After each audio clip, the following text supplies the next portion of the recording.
Hey, Charlin family. Hope you guys are doing good. Welcome back for another live that we've been doing over the last couple months now. We've been reaching out to the community and educating people on what is home health, what is hospice, what is palliative care and personal care. And we've been on for about 23 years now, servicing the DFW, the Dallas Fort Worth community for those services that we mentioned: home health, hospice, palliative care, personal care. And over the years, we've heard just a lot of either frustrations with understanding what hospice is, or even not only that, but just understanding the basics of it. And so what we've been doing is just going live once a week and doing a Hospice 101 live. But as you may know, this week is Nurses Week. So we wanted to honor nurses, and also at the end of the week is Mother's Day. And so today we have a special guest. We have Miss Sara Maines, who's one of our own hospice nurses. She's awesome. And we wanted to highlight her and then talk about her life, but not just her, but also her as a nurse and her as a mom. And there's a lot of families that don't really understand and truly know what a hospice nurse does. And so we're going to highlight that and talk about her life and just have a good time. And then Tina, one of our patient care coordinators, is going to hop in as well. And we'll do a few FAQs. We won't drill Miss Sara. We'll just have a good time and just talk about what it means to be a hospice nurse. And then also all the nurses out there who are serving patients throughout the Metroplex. We just want to wish you a happy Nurses Week. Of course, it's just 1 week, but you do a lot throughout the whole year. And then for all the mothers that are out there, we honor you as well. Happy Mother's Day to you. And we honor you because it's not just one day, it is a whole year. So we appreciate you. So I think we have Miss Sara in the back. Let's see if we can pull her in and welcome her to the chat. All right. Oh, there it goes. It went away. There it is. Cool. Awesome. Hey, how's it going, Sara? Charles, nice to see you. Yeah, good to see you. I haven't seen you in a long time. How's your morning going so far? Good, Yeah. busy. Yeah, Yes, yeah. mm-hmm. Oh, thanks for hopping on. I know in the middle of Sure. a work week and seeing patients. I know we've had the honor of working with you and side by side, and we just want to say thank you. So happy Nurses Week to you, and happy Mother's Day in advance. So, Thank you. but yeah, if you don't mind, just tell us about yourself in general. What made you become a nurse, and then also not just a nurse, but then a hospice nurse. Well, I always wanted to go into nursing, and um, it was a good job for my life with my children and my husband. He was in the Air Force for 20 years, so I knew if I became a nurse, I would always have a job, and I would always be fulfilled, and I would have that flexibility. So it just made sense. Yeah. Oh, that's cool. That's Yeah. cool. Was there like a moment in time where you were like, I kind of knew when I wanted to be a nurse? Yeah, I think early on, even when I was in, junior high, I really enjoyed anatomy and physiology and biology and all those things. And then as I got older, I saw more of just the reward side of things. It's very rewarding. You're always helping society. And also on a more practical note, you'll always have a job. Yeah, yeah. Always be able to support your family. And I love that there's a lot of variety in nursing, flexibility. You can work days, nights, weekends. Um, you can do anything from bedside in the hospital to insurance at a desk. You can work from home. You can do consulting, or you can be hands-on. So I liked all those things about it. That's cool. Very attractive field. Yes, Yeah, that's cool. When you first graduated nursing, what was like your first did you work in a hospital or where did you work I when you did. started? Hmm. Okay, cool. How was Yeah, that? I worked nights for 2 years on a cardiac floor in Oh, California with some great nurses that had been there for decades. So I was very lucky in that I learned a lot from a lot of really strong, old school kind of yeah, nurses, which yeah, I'm very yeah. grateful for. So yeah, I just kind of got thrown into that, got my foundation and my basics. But even in school, when I would go out with the home health or the hospice nurses, I always thought, wow, this is really neat. You get to Hmm. go and be with them in their space and you get to spend time with them. You get to really guide that care plan, because you're kind of guiding the care plan rather than just getting a list of orders from the doctor in the hospital that just do A, B, C, and D. So Mhm. like just being able to guide that and to give them good outcomes and to get to know them a lot better than you would in just a 12-hour shift. But it did give me a really good foundation and really good skills, because when you're in hospice or home health, you're kind of on your own. You don't have another seasoned nurse there to ask, "Hey, how do I do this?" So I feel like my time in California on the cardiac floor gave me that really good foundation and confidence. So, and I That's really enjoyed it. Yeah. That's cool. That's awesome. I feel like it's so good to hear that because I think a lot of nurses, when they want to maybe just go into home health or go into hospice, you have that support from seasoned nurses and kind of learned a lot from them in the hospital to give a good Right. foundation, which is Yeah. really cool. So okay, Yeah. why hospice? Like why did you pick hospice? Like how did that happen? I just always, death has never bothered me. I don't think it's scary or, uh, I mean, it is sad. I do think it's sad, but not in a way that hinders how I can interact with someone. And I just have always felt like from learning what I did in nursing school and just seeing what I did in the hospital, we had patients that would pass away in the hospital, maybe expected, maybe not expected. Um, so I feel like everybody deserves to have a good death. And I know that kind of sounds a little bit counterintuitive there, but we do. We're all going to be there someday. I don't think that we have to suffer. I don't think that we have to be afraid.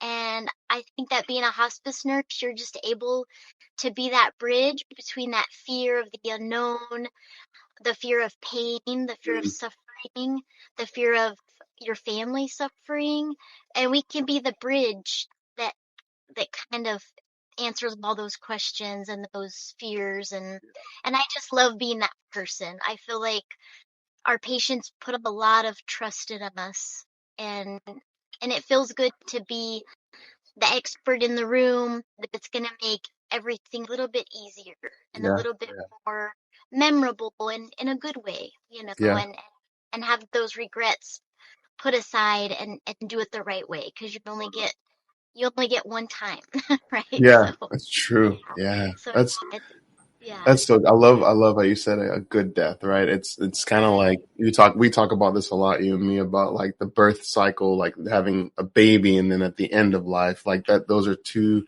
similarities, and you only get that one time, and right. it's so important to have a nurse that's there to guide the family through that whole situation and season. So that's so cool. Definitely. Yeah, Yeah. I What really what love is it. like in your day, like let's say today, I'm sure you're out gonna go see a patient and see patients. What does a day in a hospice nurse look like? What does it look like for you? Um, I usually have my day kind of set up ahead of time.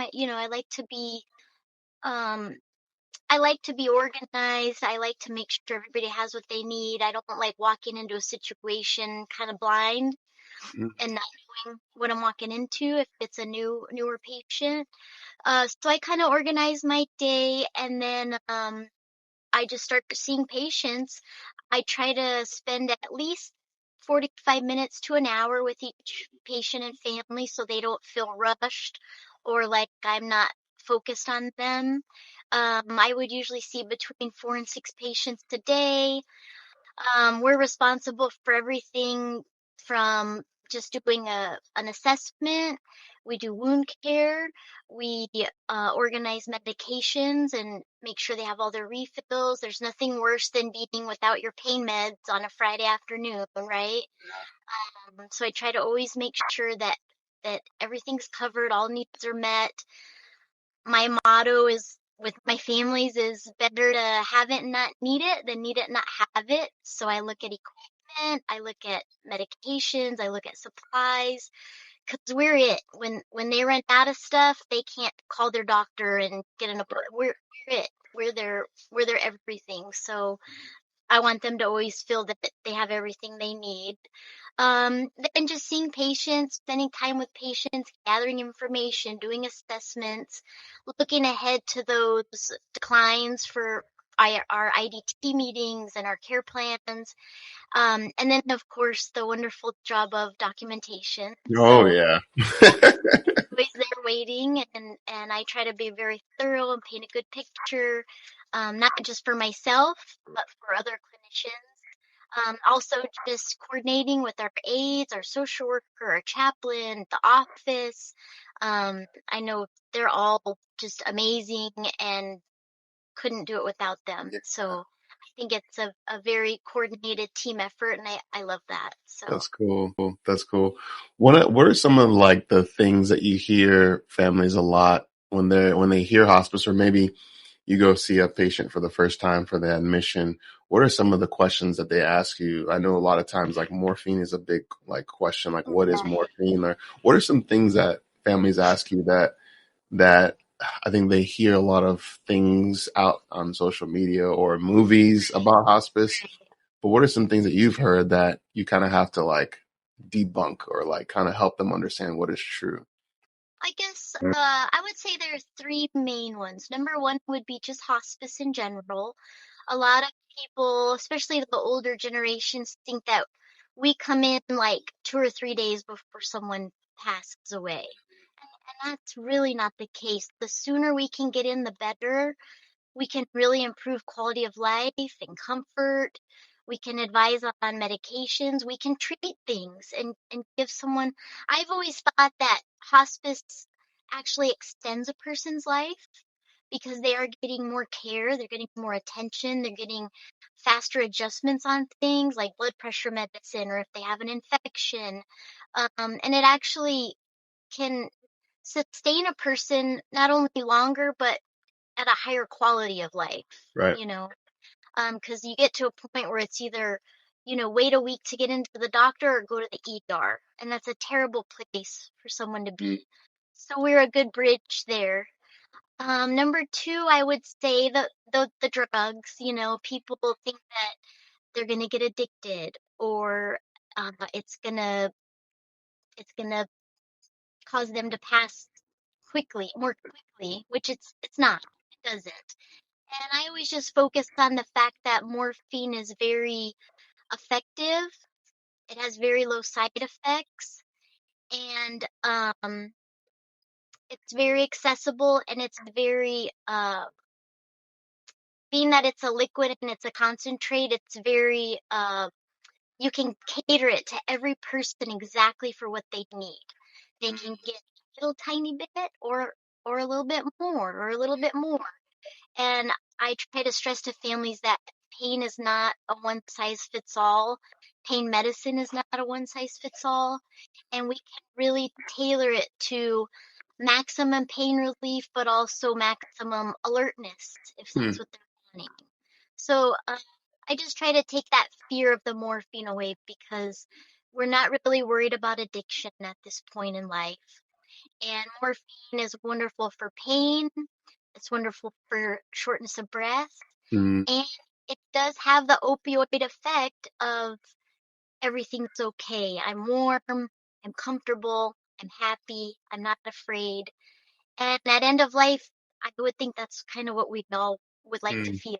So Yeah. it Yeah. gives the families comfort knowing that their loved one isn't going to suffer and isn't going to be in pain, and that they have a way to make that happen and they're not helpless. Yeah. Yeah. I think it's important to empower our families to use these medicines, to learn about these medicines, so that they don't feel like they're helpless and there's nothing they can do. Yeah. And number three, what was number three? Kind of Ooh, went blank. Let me that's think. okay. It's all of them are great already.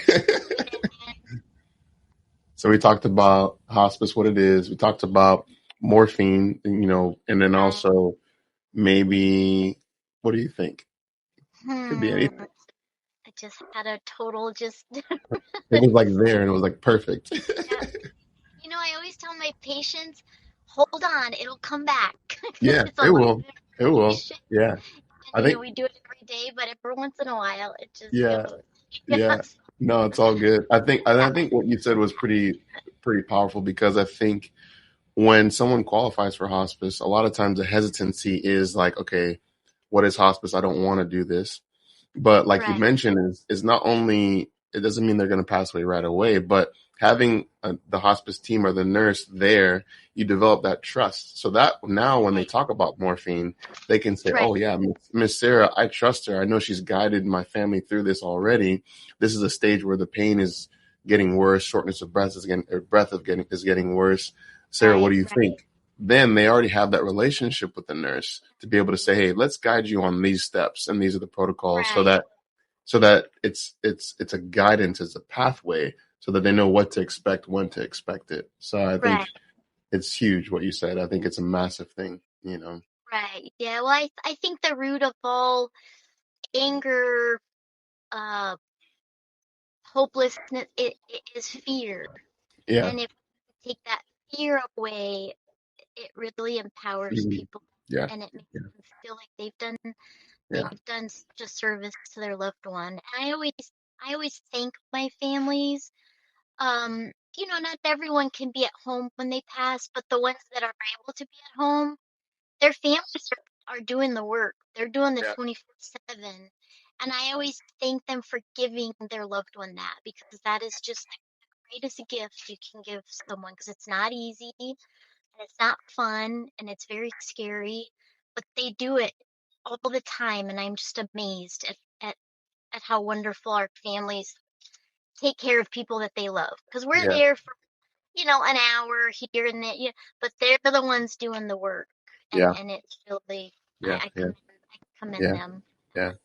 How do you walk a family through like them feeling there's a stage where like a loved one may pass away and it's Hmm. like they're thinking that they're going to pass away today or tomorrow or the next day, and then it extends for a week, and then it extends for 2 weeks. Right, How do they deal with that like emotional fatigue of like, oh man, it's kind of a guilty feeling like, right, oh, right, mom is still here. Like what? How do right. you like walk them through those situations like to because it's kind of like if you feel guilty, but at the same time it's like how do you walk families through that? I kind of focus on, and this is something that I believe with like my faith, and just from what I've seen, that we're not on the same timeline, and I always talk to them about the fact that, an hour to us, they're usually at that point they're in a more unconscious kind of state. They're not as aware. And I always tell them, there's some planning going on in the background that Mhm. we just can't see. And, an hour to us might be a week to Right, them, and right. to where they're going and to what's going on, and that preparation, and just to be patient, and to maybe not enjoy it, but just take it in, and just be present, and just know that they're comfortable, they have everything they need, and there's just some stuff going on that maybe we just don't know yet. That Yeah, that we'll all know someday, and it will make sense. And I also remind them that, we can kind of sort of plan now when we have a child. We can plan when we go into labor. We can plan when we have surgery. yeah, sure, yeah, We can plan almost everything except this. right, And that's okay. It's okay not to be able to have a timeline and a plan, and to just be, you yeah, know. yeah. So, Be and present. I always encourage my families that once their loved one does pass, the time between the last breath and when the funeral home comes is very sacred to Mm, me. And I encourage our families to just sit with their family and their loved one that has passed, and just kind of soak that time in. And don't rush. yeah, Don't try to start planning everything. Just be together, because that's such a sacred time, and you'll never have it again. right, And there's right. something really beautiful about being in the presence of the body that housed that spirit for the last time. So, I let them know, I'll call the funeral when you're ready, and it takes about an hour or two, and just take a breath and relax and just be together for that last time. Because it is different than when you go to the funeral home for the viewing or Yes. the wake there's that special calm before all that starts to happen that I think is very, very Yeah. Yeah, it's to true because cherish. that's so Yeah. good because a lot of families, you're in the logistic mode of when the Yep. funeral is taking Yeah. in place. You're not able Yeah. to just be present. You're thinking about Yeah. so many things. And so Yeah. that's so good. That's so Yeah. good. Yeah, It is important. that's So, awesome. That's and awesome. I think we may have Miss Tina here as well. So let's see if we can okay. pull in Miss Tina, our patient care coordinator. She always has some awesome questions. What's up, Tina? Don't hype it up. Don't hype it up. Hey guys. Hi Sarah. Happy Nurses Week. Hi, Tina. Thank you.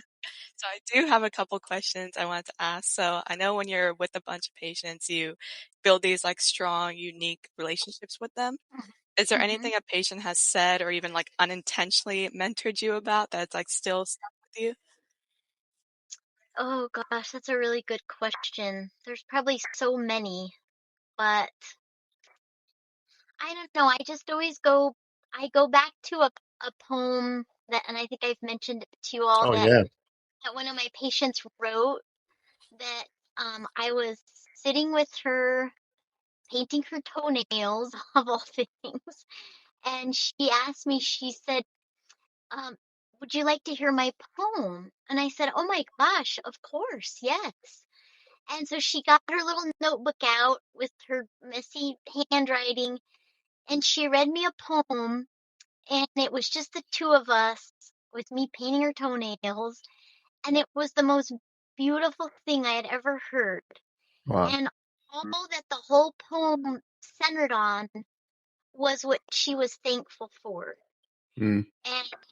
And it was everything from the sky to her family to simple things that sometimes rhymed and sometimes it didn't. And she read a few pages, and then she said, do you want me to keep reading? And I said, oh my God, absolutely. That is the most beautiful thing I've ever heard. And she could not believe how beautiful I thought it was. And it really taught me about just being thankful and being present in the weirdest moments when you're painting someone's toenails. You're on Mm. hospice and you're a nurse, and I just felt so grateful and so thankful for my job and my patients and just my life, in general. It was something That's so small and that she didn't even think was a big deal. It just really brought me back. Like it was just Wow. amazing. So, yeah, wow. little Yeah, That's things she like cool. remembered that. telling us about that. Yeah, that is cool. Yeah, Um, yeah. is there anything about like death or even just hospice in general that has like surprised you? Mm. Well, you know what really surprises me is how long someone can go without eating and drinking, and Yeah. how strong the body is and how strong the will is. And going back to Charles's question about, when someone, you think they're going to pass that day, and then it's 2 days and then a week, and then I always tell families that, we have our biology and our physiology um and our fluids and our food and our nutrition, but then we have our will. And some people have the will to go, and some people have the will to stay. And I've seen patients that will hold on for days with no fluids and no food, and they just aren't ready because their will is to stay. And then Mm. I've seen the opposite, where a person's will is to go, and they go very quickly. Mm. And maybe they ate a full meal the night before, made up their mind that they're going to heaven, and the next day they're gone. And that human will is just so powerful. And our bodies are so fragile, but yet so resilient. And it just Mm. amazes me. It just Yeah. amazes me. Hopping on that That's awesome. question, do you think patients always know when they're passing away? I don't think so. I don't. I think some do. I've had many patients tell me that they feel like their body's dying, and I think that they can feel that. But I think some patients, like I said, they're not ready to go, and they think they're gonna be here forever, and they're not, and so there's our will, but then there's a higher power, and then there's just chemistry and biology that, we're made out of water, and we're made out of electrolytes, and when those things go as far as they can go, then we are just humans, and we are just organic matter. But I think the spirit and the will are also like a huge part of that. And I think most people know that they're dying, but some people, they just don't, so. Yeah.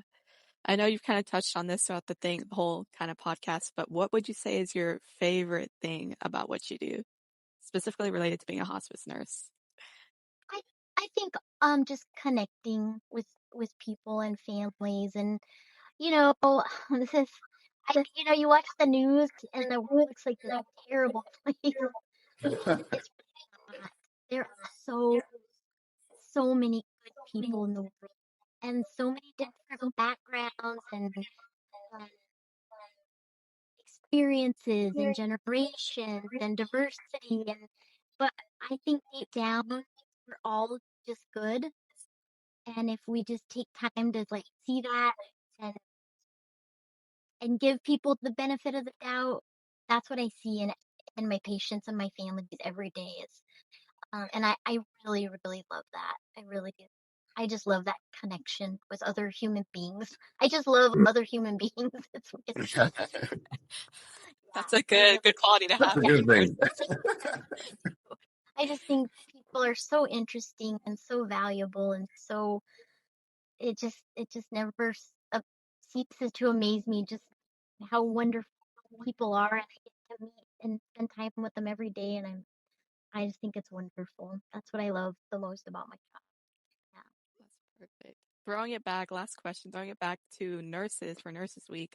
Do you have any advice for just nurses, like people in nursing school wanting to become nurses, and then nurses wanting to be hospice nurses? Mm. I would say I know it's hard because we're all busy, but it's really valuable to find a mentor, like someone who has like-minded beliefs and who is doing something that you think you might want to do, just to really spend time with them and get that mentorship on the emotional side, but also on the skills side, because it's really important to have those skills. Um, one doesn't work without the other, because your patients have to have that confidence in you. I think self-care is really important. You can't really take care of your patients if you're burnt out or tired, or maybe just need a break from what you're doing. And it's good to recognize when that happens, because it's not fair to you and it's not fair to your patients and families to not be 100% for them. Mm. And then I guess the last thing I would say is just really like lean on your team, lean on your fellow nurses, but lean on your administrators, your office staff, your social workers, your chaplains. It's okay to lean on each other, and it's actually fun. I mean, the camaraderie in the medical field is just amazing, and I think it's because we're doing something that's bigger than us. So you tend to kind of say, "Wow, I'm pretty lucky. Like, I could be going through this or that," and I think we all kind of bond over that. So I think the team is very important. So Mm. so that's the advice I would give. Man, that was great. Great advice. Well, awesome. Sarah, thank you so much for your time and hopping on and helping us not just honor you, but also nurses throughout the nation and for everyone who takes care of patients. And we just appreciate you, but we also appreciate nurses, and also happy Mother's Day to you as well. Oh, thank you. You guys too. Awesome. Well, thank you so much. We'll see you soon. Okay, awesome. Thanks, Sarah. Thanks, All right. Tina. See Bye, you. Sarah. Okay, You bye. too. Bye.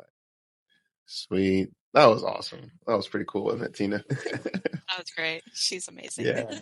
Yeah, that's awesome. No, I think it's neat because I think a lot of times when we talked about this before a lot, Tina, is that when families think about hospice, it's like, oh, right. But it's really about the company that you choose, the one that you pick, but also the nurse, the aide, the chaplain. It's everyone is really meant. It's a calling, and so hospice is meant to be that support, at the end of life. And the nurse like Sarah at the bedside, it's amazing. So, but yeah, well, thanks everyone for hopping on. Appreciate you guys. If you need anything, we're in the Dallas Fort Worth Metroplex. We do home health, hospice, personal care, veteran care. Feel free to text that number 972-778-8038. And then also please hop on again on our weekly lives every week where we talk about hospice, where we talk about real stories and we retell them. And I look forward to seeing you guys soon next time. So God bless. See you.